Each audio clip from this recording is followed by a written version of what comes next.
anda tengok dalam video ini adalah pembinaan rumah fasa 4C setakat hari ini 16 Mei 2026. Jadi saya masuk daripada pintu depan, akan nampak porch dekat depan ni dengan keluasan 20 kaki. Ini adalah pintu hadapan.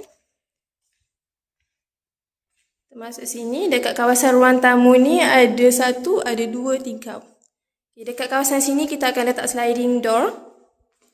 Kemudian dekat ruang tamu ni kita akan jumpa satu master bedroom yang dah dilengkapi dengan tandas dan juga ada tingkap.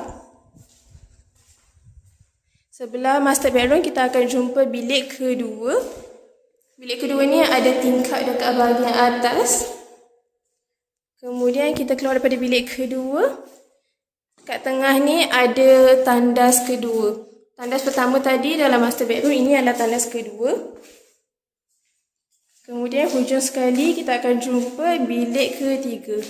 Bilik ketiga ni pun sama juga, ada tingkap dekat bahagian atas.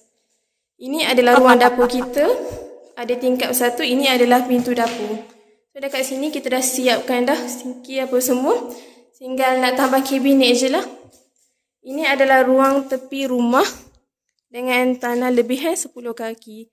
So kalau kita nak letak ampaian dekat sini ke ataupun letak pasu bunga, nak tanam sayur ke apa ke, senang lah.